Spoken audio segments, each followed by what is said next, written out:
Yes, good morning, students. Today we will start second module of theory of automata and formal language. So, in this module, the course outline is start with the grammar, and especially the grammar will be the context-free grammar.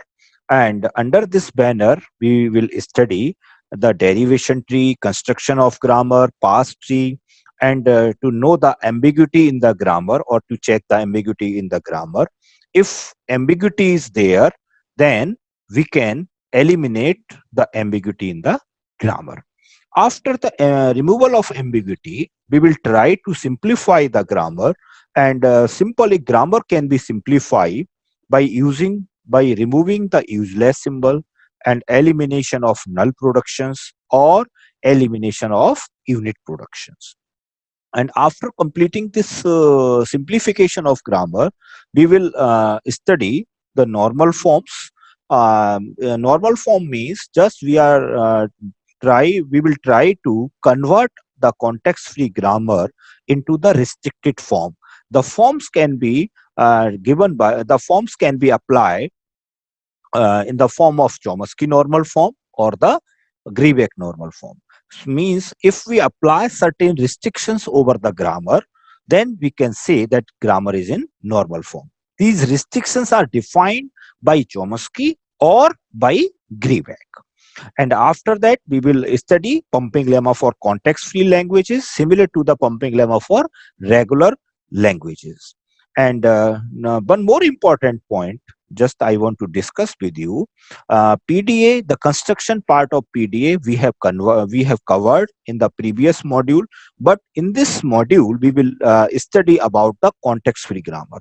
But the context-free grammar is accepted by PDA, so now we have to require to perform the equivalence of PDA and CFG. So in this module 2, we will learn the equivalence of PDA to CFG.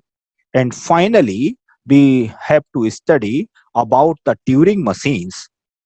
So under this banner of Turing machine, we will study how to construct a Turing machine, how can we design a Turing machine that will accept a particular type of strings, and after that, halting problem of Turing machine, variants of Turing machine, church Turing thesis, decidability, undecidability. So all these contents are in our module 2.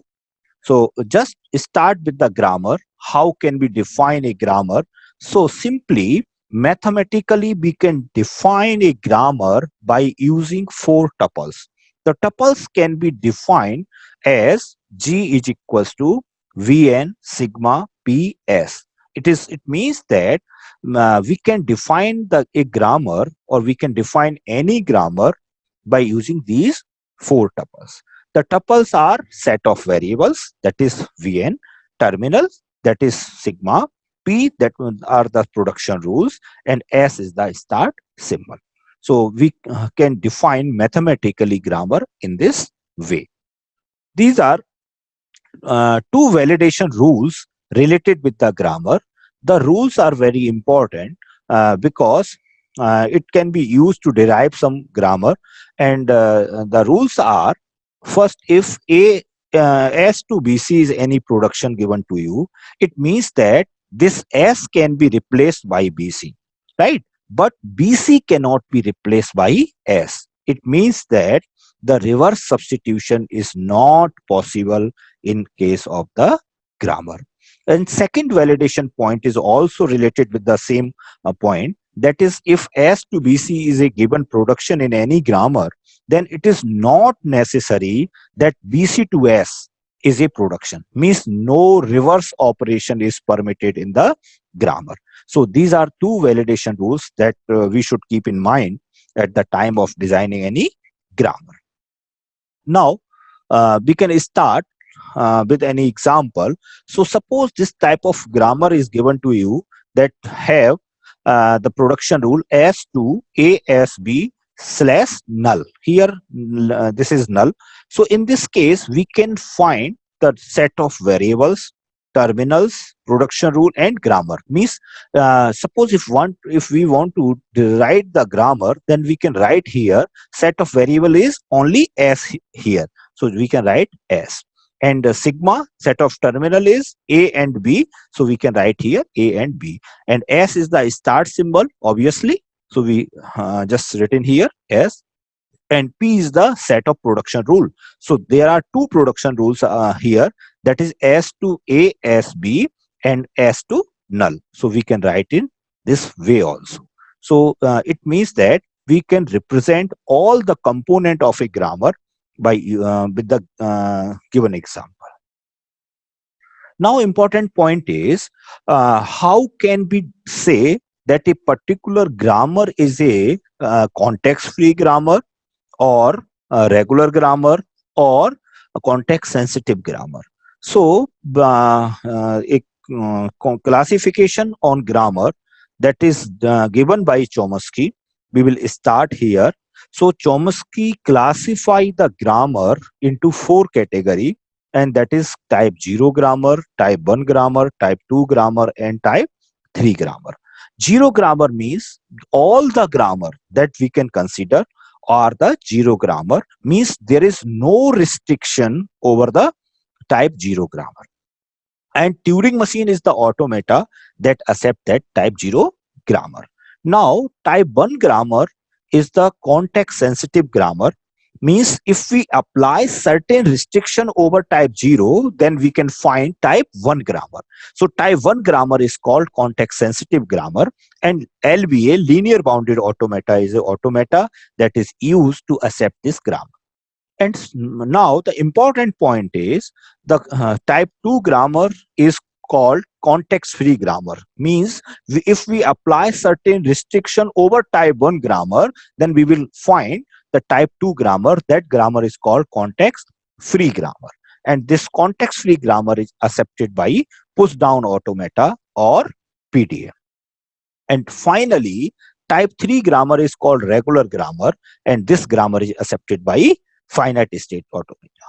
So all these are the different classification of grammar as per the Chomsky classification. Now, just I want to discuss certain rules by which we can say that particular type of grammar is context free grammar or regular grammar. So just on the basis of the production rule, we can say this type of grammar. So as I already told you, that type 0 grammar means the grammar without any restriction, means a grammar that have no any restriction is called type 0 grammar. Now start with the type 1 grammar, that is context sensitive grammar. In this case, we are imposing certain restriction over the production rule.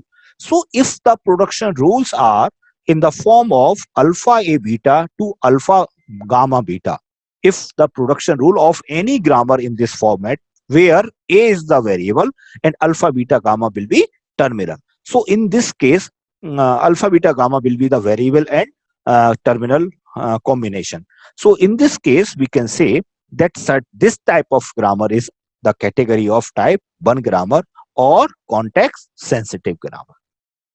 And similarly, again, we are going to impose more restrictions over this context sensitive grammar, then we can find the context free grammar. So now it is important to know about the context free grammar. So simple, a grammar is called context free if all the productions are in the form of a to alpha, where this a belongs to variable, that is Vn, and alpha is what? Alpha can be the set of variable or terminal whole star.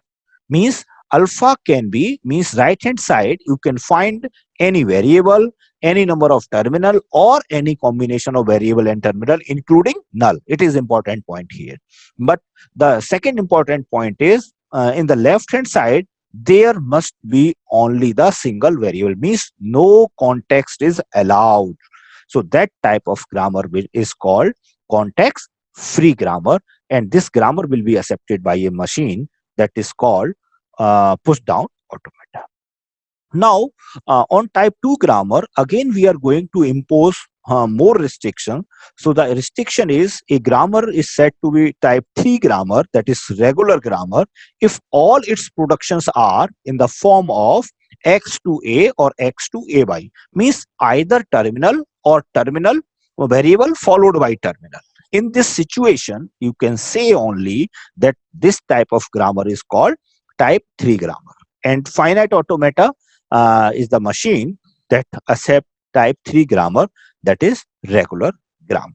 So this is about the Chomsky classification on the grammar. So this is complete. Now we are going to start the derivation tree or the parse tree. So first of all, I would like to discuss the application of this derivation tree. So a derivation tree is used to derive a string. Now you can check whether that derived string belongs to this grammar or not. There are two ways actually. First way is we can derive a string. Second case is if a grammar is given to you, a string is given to you, and now suppose you have to check whether this string belongs to this grammar or not. So you can easily check that this particular given string belongs to that grammar or not with the help of the tree. So it is simply the pictorial representation in the form of tree. So how can we represent? Just I would like to explain with the help of the example. Suppose a production is given to you. So suppose a production rule is given to you in this format a, b or a. So it means that this is simply the sentential form of the production rule. It means S can produce AB or S can produce A. So the same thing can be represented with the help of the tree. So how can we represent? In this situation, S will be the start symbol. As we know, in case of any grammar, S will be the start symbol. So in case of designing the derivation tree, we have to start with the start symbol. Means root of the derivation tree will be S. Clear? Now S can be decomposed into AB or A. So we can draw it in the form of A, this node with level A, and another node with level B.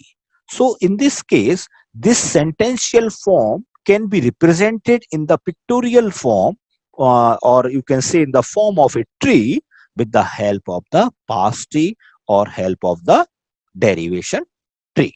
So now a derivation tree or a parse tree has the following properties. Number one, every vertex has a level, as I already discussed with an example, which is a variable or terminal, or it can be null. Another one is the root node is the start symbol. Always we will start to design a derivation tree or a parse tree with the start symbol S, and the level of a internal vertex is the variable. And second one and last one important point is a vertex n is a leaf, or a vertex is said to be a leaf. It's is if its level is terminal or it is null. And last but not the least, if the vertices n1, n2, nk written with the level x1, x2, xk are the sons of vertex n with level a, then a to x1, x2 up to xk is a production in P. So all these are the properties related to associated to derivation tree or the parse tree. Now we should start with an example. So with the help of the example, we can discuss the parse tree. Suppose this example is given to you. In this example, a grammar is given, that is G equals to SA, AB, PS, where P consists of S to AS, AAS, ASS, A to SBA or BA, right? So these are the production rules defined on the given grammar, right? Now you have to design a parse tree. So first of all, if it is given to you that you should design a parse tree, so you can design a parse tree for any string, right? Another point is, if it is given to you that you have to design a parse tree for a given or the certain string, in that case you must check whether the required string is coming or not. Means we have to design a parse tree or derivation tree as per the given string. For example, in this case, suppose string is not given to you. So in this case, you can design a pass tree for any string, right? So as per the property of derivation tree or the pass tree, we should start with the start symbol, that is s. Now you can see you can use replace this s by aas or ss, whatever.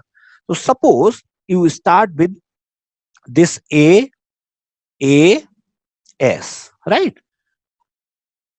And now you can see next level, this is the terminal, so we can't expand this particular node. This is a, so in this case we can write here ba. So just b, it is a again terminal, so not expand, this particular node will not be expanded more. This is a, and this is s. So again, in case of s, we can write here a, that is terminal. So after concatenating from left to right, we can find here the string. So how can we write this string? That string will be A, B, A. So it means that we are designed here a pass tree for the string, this one. Or you can say this pass tree derive a string for the string a b a a. Now if I use this ss s to ss, this production in place of this s to aas, then we can find here this production rule, this string, that is the string is a b a, right? It means that we can find multiple string by the grammar. So it is in the examination, it will be asked that you have to design a pass tree for a particular string. If it is not given to you, then this answer will be correct. This answer is also correct. So you can use any, you can draw any pass tree for any string. You can assume any string. But if a string is given to you, then in this case, you have to design a pass tree for the given string. For example, the same question is asked in another way. If suppose this grammar is given to you, and in this case you have to find the derivation tree for the string a baa, right? So it means that you must have to design the pass tree for obtaining this string only, right? So in this case we have to design a pass tree by checking this particular string whether it is coming or not. So now you can find here a baa. So this is the pass tree for the given string. So it is all about the pass tree. And now you can find the derivations also. So derivations are normally two types of derivations, that are leftmost derivative and the rightmost derivative. A leftmost derivation of a string is a derivation in which each production rule is applied to the leftmost variable in the string. Or we can say a derivation a to w is called leftmost derivative or LMD if we apply the production only to the leftmost variable at every step. It means that simple ki suppose, if suppose s to ab, suppose this is the production rule. In this case, you can see there are two variable here. You can expand any one of them, means you can expand a or you can expand b, right? But if we talk about the leftmost derivation, then in this situation we have to expand only the leftmost at each and every step, right? Means a ko hum expand karenge. Suppose now we are getting this one, and this a is expanded into aab, then b is the old one. So in this case there are three variables, then we have to follow here, we have to expand here this a only. So this is the simple phenomena of leftmost derivative. Now the reverse of this leftmost is the rightmost, है ना? So now if there are two variable, if we expand the rightmost variable each and every step, then the same phenomena is called rightmost derivative. So how can we define this rightmost derivative? It is similar as the leftmost derivative.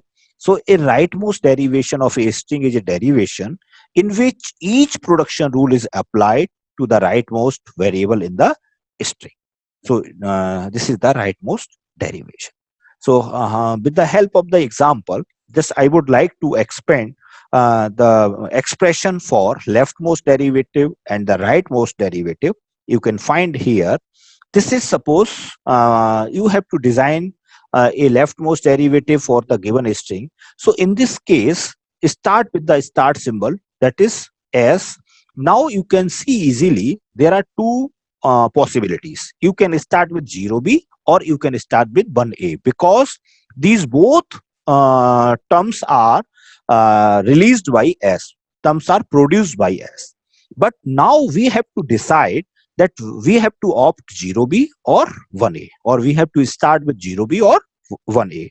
So it is decided on the basis of the given string. Now the required string is 0 0, this one. Clear? So in this given string, you can easily see that here this is 0, means leftmost value is 0. So in this case, you must require 0 in the leftmost side. So if you use suppose this 1a, then in this case you will get 1 in the leftmost side, but it is not required to you. So we have to use s0b. So s to 0b. Now there is only one variable. So in this situation, it is the left or it is the right. So just expand to this b on the by seeing this string. Just we expanded into 0bb. Now you see here, if you apply the leftmost derivative, then there are two variables. So in this case, you have to expand this particular b because it is left inside. So now suppose we are going to find the right most derivative RMD. In this situation, we have to expand this b. So you can see easily in red color in RMD. Now again, here there is only one variable, so no problem at all. But in this case, there are two variables, that is b and s. So you must follow, expand this s because it is rightmost derivative. So the point of communication is, in case of the rightmost derivation, you have to expand the rightmost variable each and every step. While in case of leftmost derivative, you have to expand leftmost derivative each and every step. Now the third point is you have to design the derivation tree or the path tree for the same string. So now just this is the simple sentential representation. So now you can represent the LMD or RMD in the form of tree structure. That will be your derivation tree or the path tree. So simply this will be the answer after applying the derivation tree. So you can write the leftmost derivative in the tree structure form or the rightmost derivative in tree structure form. Then this will be called as the derivation